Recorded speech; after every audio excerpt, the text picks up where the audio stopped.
После новости о том, что я поступил в Темпл, банда Лойер устроила празднование. Среди них было много интересных личностей, а когда зашел вопрос о моем происхождении, я ответил им, что потерял родителей в детстве. Они посочувствовали мне и дальше продолжили пить. Тайбун, а как называется название нашей банды? Ты не знаешь название банды, в которую вступил?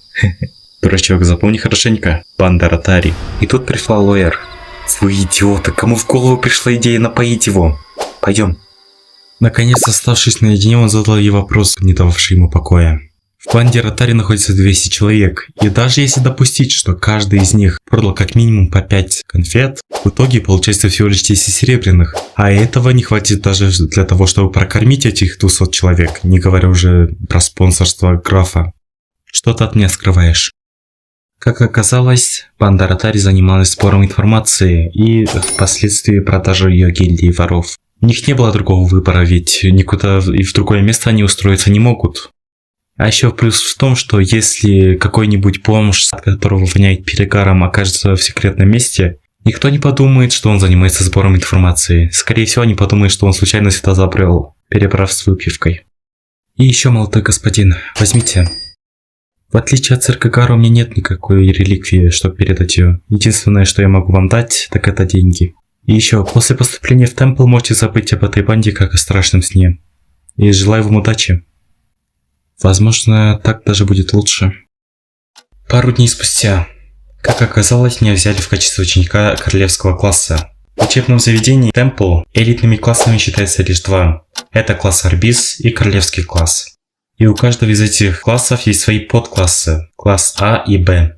Но меня взяли в королевский класс. Но проблема была в том, что меня взяли в класс А. А в своем романе я прописал, что большинство из этих учеников это высокомерные говнюки. Сюжет его новеллы был в том, что главный герой Людвиг поступил в королевский класс как ученик класса Б. А по сюжету над классом Б постоянно издевался класс А. Вы, наверное, спросите, а в чем смысл? Зачем классу А ненавидит класс Б? А причины не было. Дело в том, что этот хреновый писатель так захотел. Кстати, Элерис, а почему ты захотел, чтобы я поступил в Темпл? План церкви Гара состоял в том, чтобы я поступил в ряды людей для будущей войны. Мне казалось, что ты не очень-то и любишь ее. Мне хотелось, чтобы людей вы полюбили. Ведь если вы поступите в Темпл и полюбите людей, возможно, вы примете мою сторону. А что если я захочу ее? Ты меня убьешь? У меня, конечно, свои причины, но я предпочту решить проблемы по их поступлению. И, кстати, о проблемах, вот, держите. Тут чемодан с всякими вещами, что понадобится вам. А также возьмите этот кулон.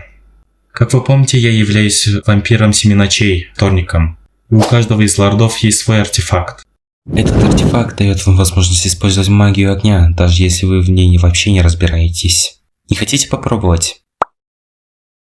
И в этот момент главный герой вспомнил свой синдром восьмиклассника. Ну что ж.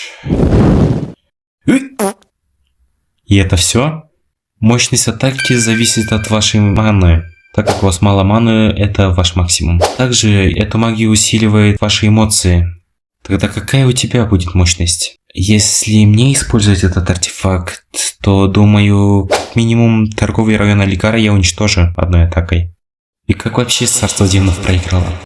Я дал вам этот артефакт для экстренных ситуаций, ведь кто знает, что может случиться. И надеюсь, что вам никогда не придется его использовать. Удачи вам. Полюбить людей, значит? Ну, я прожил 30 лет с обычными людьми, но я их не особо-то и полюбил. Кто помог подумать, что я окажусь в своем романе? Писательством я занимался исключительно из-за денег. Смотрел, что там сейчас популярно, и делал что-то похожее. А когда этот роман переставал приносить огромную прибыль, я даже его не заканчивал и приступал к новому. Вот так я и продолжал, и моей первой серьезной работой стал роман «Король демонов мертв». Над этой работой я реально старался, готовил огромный материал, и как итог, многим он понравился. Но когда у меня закончился этот материал, у меня пропала всякая мотивация продолжать ее.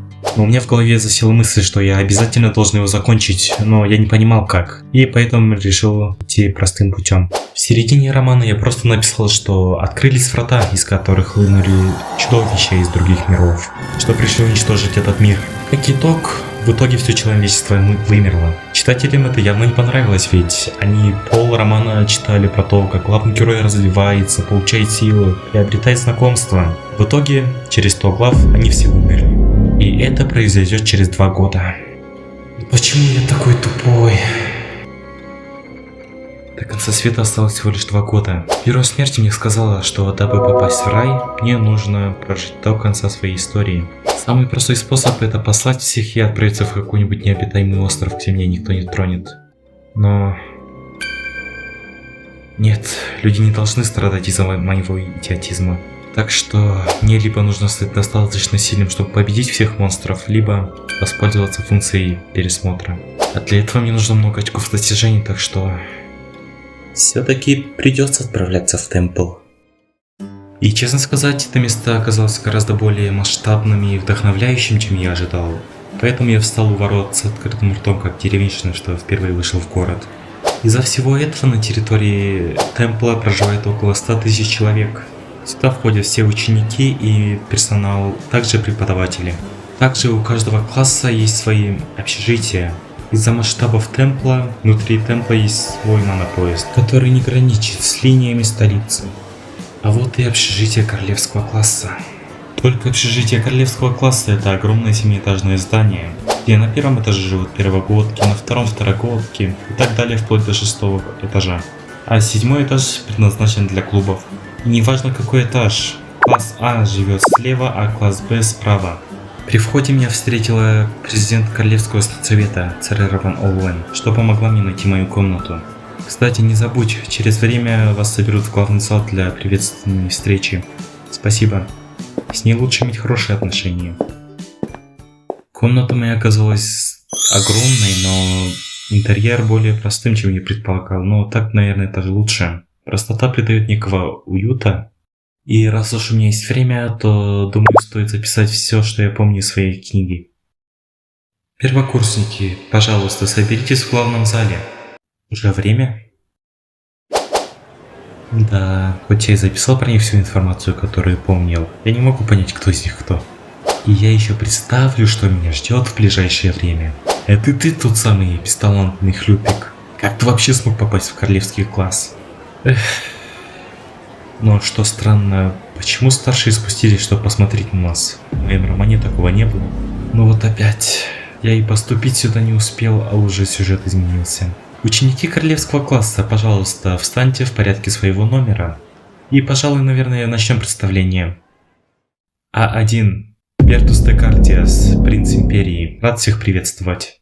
От этих слов мне побежали мурашки по коже. Это тот самый тип, из-за которого я чуть не умер пару раз. Но в моем романе он поступал под скрытной личностью. Почему он заявил о себе? А11, представьтесь. Что? Уже моя очередь. А11, Рейнхард. Походу всем насрать. Но я и не ожидал, что меня будут радужно приветствовать. А она почему тут? Б1, Шарлотта де Гардиас, принцесса Империи. Ладно, Бертус, а она тут каким боком оказалась?